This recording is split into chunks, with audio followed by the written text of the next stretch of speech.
안녕하세요. 결혼한 지 이제 1년 된 30대 중반 가정주부예요. 정말이지 이런 문제로 시부모님과 갈등을 겪게 될 줄은 꿈에도 생각하지 못했네요. 남편과 저는 직장 동료의 소개로 만난 사이예요. 저는 보험회사 회계팀에서 근무하고 있었는데 직업 특성상 대부분의 동료들이 여자였어요. 게다가 학교도 여고, 여대를 졸업한지라 주변에 정말 남자가 없었거든요.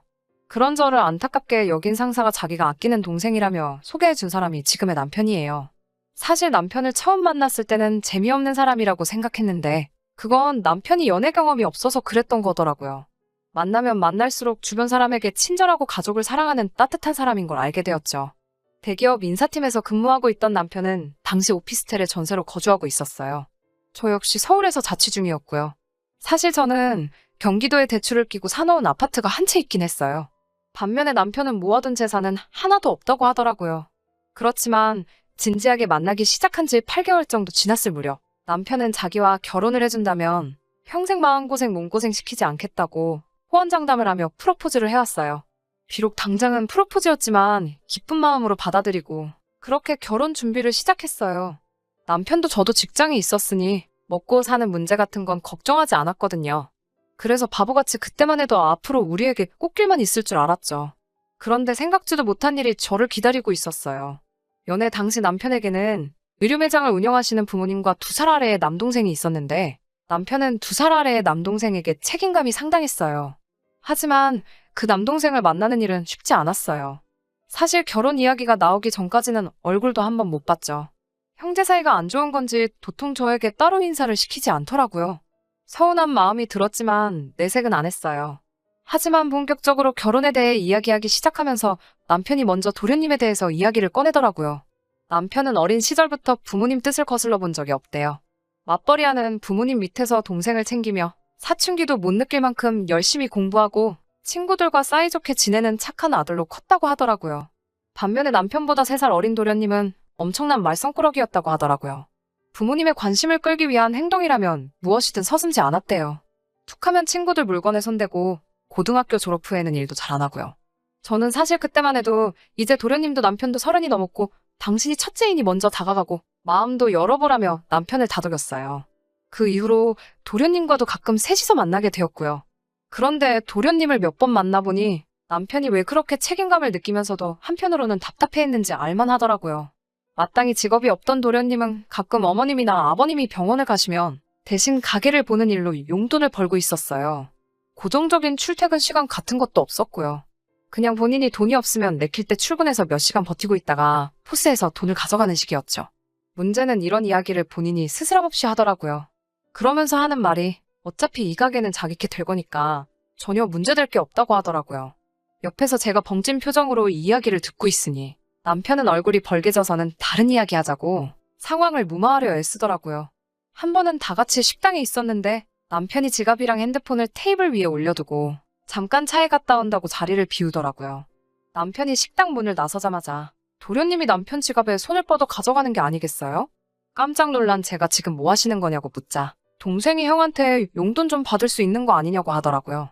어이가 없어서 그런 게 어딨어요. 그래도 본인이 오면 물어봐야죠라고 하자 형수님이 아직 우리 집을 잘 모르시나 봐요. 라며 이죽거리더라고요. 그러고서는 지갑에서 5만 원짜리 2장을 꺼내가는 거예요.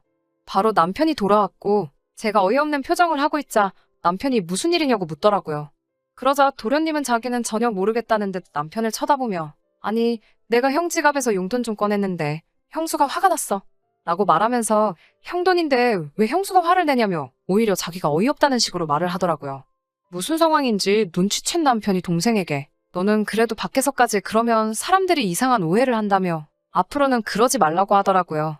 그날 밤 제가 원래 그런 식이냐고 하자 남편도 저에게 아직 우리가 완전히 결혼을 한 건 아니니까 이번 한 번만 이해를 해달라면서 결혼식 올리고 정식으로 부부가 되면 2번 다시는 이런 일이 없을 거라고 자기 입장도 이해해달라며 이해 못할 소리를 하더라고요.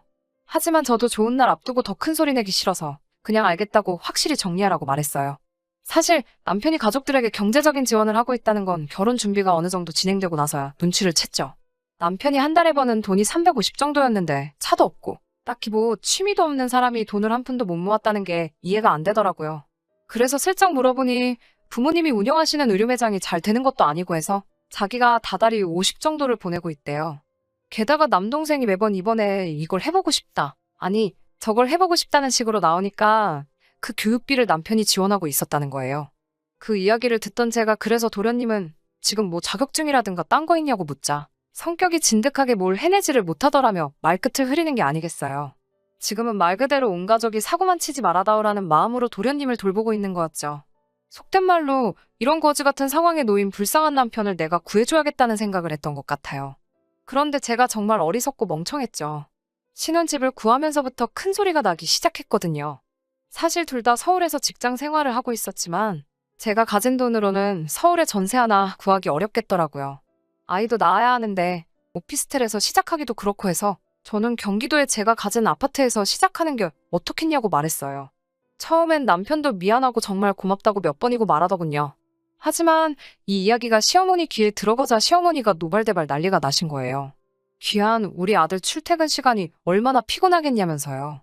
비록 아파트가 경기도에 있기는 하지만 지하철 갈아타는 것도 없이 40분이면 출근할 수 있는데 시어머니가 왜 이렇게 화를 내시는 건지 이해가 안 됐어요. 시어머니가 화를 내시자 남편도 갑자기 입장을 바꿔서는 저에게 경기도에 있는 그 아파트를 팔아서 서울에서 전세를 구하면 어떻겠냐고 저를 떠보더라고요. 제가 그건 안 된다고 가차없이 거절해버리자 시어머니가 그럼 본인이 돈을 보태주겠다고 나오시더군요. 근데 그 금액이 3천만 원이었어요. 3억도 아니고 3천이 집을 구하는데 무슨 보탬이 되나요? 그래서 제가 돈도 필요 없고 그럼 남편 지금 사는 오피스텔에서 시작하겠다고 했어요. 시어머니는 그러자 또 그렇게 작은 오피스텔에 성인들이 어떻게 사냐고 화를 내시더라고요. 그런데 어머님이 화를 내신 데에는 정말 생각지도 못한 이유가 있었어요. 어머님은 도련님을 저희 집으로 보내실 생각이었던 거죠. 제가 어떻게 알게 되었냐면 생각 없고 이 입산 도련님이 저에게 직접 전화를 걸어왔더라고요. 회사에서 막 퇴근하던 찰나였는데 벌써 취기가 오른 도련님은 제게 전화를 걸어서는 계속 형이 사는 오피스텔은 크기가 어떻고 화장실이 저떻고라며 혼자 주절거리더라고요. 저는 괜찮아요. 저도 가봤는데 그냥 둘이서 살면 그럭저럭 살만해요라고 말했죠. 그러니까 도련님은 왜 둘이에요? 셋이지. 아닌가? 넷인가? 강아지도 하나로 쳐야 되나? 나 강아지도 키우고 싶은데 라고 하는 게 아니겠어요? 저는 처음에 뭔 소린가 싶고 장난치나 싶기도 해서 왜요? 도련님도 오시려고요? 라며 웃었더니 그럼요. 이제 저도 서울 가서 살아야죠. 나처럼 큰 물고기가 큰 물에서 놀아야지 안 그래요? 라며 웃더라고요. 저는 속으로 이게 미쳤나? 진짜로 하는 말이야? 아니면 나한테 시비 거는 건가? 하는 생각도 들고 도저히 분간이 안 돼서 전화를 끊고 바로 남편에게 전화를 걸었죠. 남편에게 방금 통화 내용을 읊으니 몇 초간 아무 말도 못하더라고요. 저는 왜 말이 없냐고 다시 물었고 그러자 남편은 나지막히 미안하다고 하는 게 아니겠어요? 그래서 제가 도련님이랑 같이 살 생각이었냐고 소리를 질렀어요. 그러자 남편은 자기가 지금 중간에서 열심히 수습 중이라면서 순전히 어머님과 도련님의 생각일 뿐 자긴 조금도 그럴 마음이 없다고 그냥 모르는 척하라고 하더라고요. 정말 분하고 열받아서 당장이라도 도련님한테 욕을 해주고 싶었지만 남편 입장 생각해서 남편 말대로 아무것도 모르는 척하고 경기도로 이사갈 준비를 시작했어요. 그러자 어머님이 저더러 너는 시어머니 말을 귓등으로도 안 듣냐며 괘씸하다고 하시더라고요. 도대체 어른 알기를 뭐로 아냐면서요. 그러면서 저더러 매정하다고 이제 다 한 가족인데 네 동생이다 생각하면 그럴 수 있겠냐며 저를 나쁜 사람으로 만드시더군요. 사실 이때 결혼판을 엎을까 싶었지만 사실 저는 부모님이 안 계시거든요. 그래서 정말 제 가족이 가지고 싶었고요. 남편과 헤어지고 다른 사람과 다시 미래를 계획한다는 게 상상만으로도 너무 괴롭고 자신이 없더라고요. 그래서 남편 하나만 보고 살면 된다는 마음으로 꾹 참았어요. 적어도 남편은 계속해서 저에게 미안하다 고맙다 했으니까요. 우여곡절 끝에 결혼식을 마치고 결국엔 원래 계획했던 대로 제 아파트에서 신혼생활을 시작했어요. 남편은 모아둔 돈은 없었지만 결혼 이후에는 약속한 대로 시댁에 드리는 용돈도 30으로 줄이고 도련님에게 들어가던 소위 교육비도 일체 지원하지 않기 시작했어요. 당연히 또 난리가 났지요. 하지만 저는 그때마다 앞으로 태어날 아이를 위해서는 어쩔 수 없다는 자세로 버텼습니다. 사실 남편이 무조건 제 편이었던 건 아니에요. 가끔은 저를 설득하려고도 하더라고요. 이번 달만 좀 더 해드릴 순 없겠냐? 동생이 이번엔 정말로 한번 도전해보고 싶다는데 어떻게 안 되겠냐는 식으로요. 저도 사람이니 마음이 흔들린 적도 있었고 그럴 땐 한두 번 오케이를 하기도 했었는데 지금 생각해보면 그러지도 말았어야 했어요. 결혼 후 얼마 지나지 않아 아버님의 생신이었어요. 아버님 생신 축하를 위해 음식과 선물을 가지고 시댁으로 갔네요. 원래는 음식을 준비하려고 했는데 어머님이 음식 해올 필요 없다며 남자 지갑하고 벨트를 좀 사오라고 하시더라고요. 아버님이 하시기엔 조금 젊고 비싼 브랜드라 야했지만 그래도 준비해서 갔어요. 그리고 음식은 해오지 말라 하셨지만 그래도 도리가 아닌 것 같아서 미역국, 불고기 그리고 잡채를 준비해 갔고요. 저희가 도착하고 얼마 지나지 않아 짜장면하고 탕수육 같은 중화요리들이 배달되더라고요. 제가 해간 음식들하고 중화요리를 차려놓고 아버님 생신 축하를 했지요. 아버님은 모처럼 생일날 미역국을 먹어본다며 너무 좋아하시더라고요. 근데 막상 선물을 꺼내놓으니 아버님보다 도련님이 더 좋아하더군요. 그제서야 알겠더라고요. 준비하라고 한 선물은 아버님이 갖고 싶은 게 아니라 도련님이 갖고 싶은 걸 말씀하셨다는 사실을요. 그렇지만 제가 뭐라고 말을 하겠어요. 괜히 아버님이 짠해서 집에 오기 전에 아버님 지갑에 20만 원을 넣어놓고 왔네요. 그런데 정말 어머님과 도련님이 이런 계획까지 세우실 줄은 상상도 못했네요. 아버님 생신이 지나고 며칠 뒤 어머님과 도련님이 저희 집에 연락도 없이 왔더라고요. 남편은 야근이라 집에 없었고 저만 혼자 있었고요. 도련님은 집안을 어슬렁거리며 이방저방 들락날락하면서 냉장고도 괜히 한번 열었다 닫았다 하면서 정신을 쏙 빼놓고 있었어요. 그 와중에 어머님이 갑자기 제 손을 붙들고선 요즘 젊은 사람들이 얼마나 힘들게 사는지 안다면서 그래도 첫째랑 너랑 이렇게 살아주니 든든하다고 말씀하시더라고요. 그러시면서 도련님을 보시며 이제 저놈만 자리를 잡으면 자기는 죽어도 여한이 없다면서 한숨을 몇 번이고 내쉬었습니다. 그러면서 저에게 사실 둘째가 식당을 차리고 싶단다라며 문을 띄우시더라고요. 제가 아는 한 도련님은 자기 손으로 라면도 끓여본 적이 없거든요. 그런데 무슨 식당을 한다는 건지 기가 차서 말도 안 나오더라고요. 뒤에 이어지는 어머님의 말씀은 더 가관이었어요.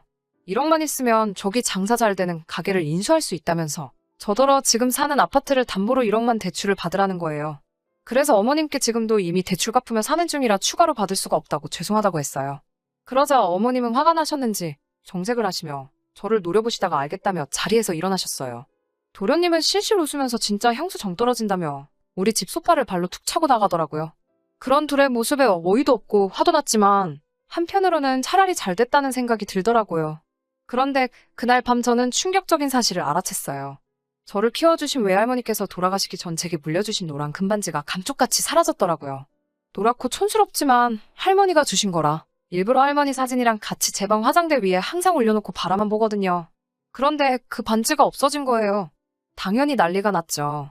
온 집안을 쥐잡듯 뒤져도 보이질 않으니 눈물이 다 나더라고요. 그러다 도련님이 생각이 났어요. 거실에도 화장실이 있는데 굳이 안방 화장실을 쓰겠다며 들어갔던 도련님이 아무래도 의심스럽더라고요. 저는 그 길로 바로 시댁으로 쫓아갔어요. 집에는 아버님이 계셨고 상황을 모르시는 아버님은 이 밤중에 웬일이냐며 일단 들어오라고 하시더군요. 그때 방에서 어머님과 도련님이 나오며 저를 보더니 흠칫 당황하는 게 느껴졌어요. 저는 신발도 안 벗고 쫓아들어가 그 둘의 손을 낚아챘어요. 설마 끼고 있겠냐 싶었지만 본능적으로 그렇게 되더라고요. 아니 근데 정말 이런 모질이가 세상에 또 있나 싶게 도련님은 새끼손가락에 떡하니 제 반지를 끼고 있었어요. 제가 이거 내놓으라고 어떻게 도둑질을 하냐고 악을 쓰니까 도련님이 저더러 미친 거 아니냐면서 이거 자기가 길에서 주운 거라며 지금 뭐 하는 짓이냐며 되려 화를 내더라고요. 그게 말이 되냐고요. 저는 그 말이 어이가 없고 화가 나서 자리에 주저앉아 엉엉 울기 시작했어요. 반지가 제 건데 어떻게 증명을 해야 할지 모르겠더라고요. 그래서 그냥 주저앉아 엉엉 울면서 남편한테 전화를 했어요. 그러자 남편이 당장 오겠다더군요. 아버님은 어머님을 노려보며 당신 뭐 하는 거 있냐고 묻자 어머님은 날카롭게 당신 지금 나하고 둘째를 의심하는 거냐며 저더러 머리가 어떻게 된 거 아니냐고 하더군요. 하지만 아버님은 뭔가 짚히는 게 있으셨는지 저더러 울지 말라며 어떻게 된 일인지 이야기해보라고 하셨어요. 그래서 저는 좀 전에 어머님이 대출 이야기를 하신 것부터 다 자세히 말씀드렸어요. 말없이 듣고 계시던 아버님은 어머님께 왜 새애기한테 돈 얘기를 하냐고 둘째를 저 모양으로 키운 건 우리 잘못인데 왜 엄한 사람한테 도와달라고 하냐면서 호통을 치시더라고요. 사실 아버님이 그렇게 화를 내시는 건 처음 봐서 저도 움찔했네요. 얼마 지나지 않아 남편이 도착했어요. 남편은 탁자에 놓인 반지를 한눈에 알아보더라고요. 아버님이 첫째 너 이거 새아기 거 맞냐고 확신하냐고 물으셨고 남편은 도련님과 어머님을 한번 쳐다보더니 한숨을 내쉬고는 이거 맞다고 매일 보는 건데 어떻게 모르겠냐고 그리고 잘 보면 한쪽에 찌그러져 있다고까지 말해줬어요. 그러자 아버님은 도련님한테 이리 가까이 오라고 하시더니 냅다 주먹으로 뺨을 날리시더군요. 아버님은 왕년에는 복싱을 취미로 하셨는데 어깨를 다치신 이후론 쉬고 계셨거든요. 도련님은 벌개진 뺨을 부여잡고는 어머님을 쳐다보고 있었어요. 아버님은 그런 도련님을 이번엔 발로 걷어차시고는 차라리 집에서 나가라고 고함을 치셨어요. 그러더니 아버님이 이번엔 제 앞에 무릎을 꿇으시곤 자식을 잘못 키운 죄라며 제 마음이 풀릴 수만 있다면 뭐가 됐든 마음대로 하라고 하시는 거예요. 오히려 아버님이 그렇게 나오시니 제가 마음이 너무 불편하고 안 좋았어요. 저는 아버님을 일으켜 세워드리며 일단 반지를 찾았으니 괜찮다고 말씀드렸고요. 남편도 이제 도련님을 포기한 건지 저더러 경찰을 부를 거냐고 묻더라고요. 물론 부르지는 않았어요. 물건도 찾았고 얻어터지고선 쪼그려 앉아서 혼자 궁시렁거리고 있는 걸 보니 불쌍하기도 하고 고쳐 쓰긴 글렀다 싶더라고요. 그날을 계기로 어머님은 저한테 단돈 1원 한 푼도 말씀을 못 꺼내고 계시고요. 제 앞에서 도련님에 관해선 입도 뻥긋 안 하십니다. 남편도 더 이상 시댁에 도움을 주지 않기로 했고요. 알고 보니 그동안 시댁이 경제적 도움을 받은 걸 아버님은 모르고 계셨더라고요. 어머님이 남편에게 받은 돈을 전부 도련님한테 주셨던 것 같아요. 저희 부부는 가끔 아버님만 밖에서 뵈며 지내고 있어요. 가끔 식사도 하고 좋은 곳도 모시고 가고 잘 지내고 있어요. 그리고 얼마 전에는 아버님이 제 생일에 선물이라며 금팔찌도 선물로 주셨는데 정말 감동이었어요. 도련님은 여전히 구제불능인 것 같지만 이제 제가 사랑하는 사람들과 행복하게 잘 살고 싶은 생각뿐이 없네요.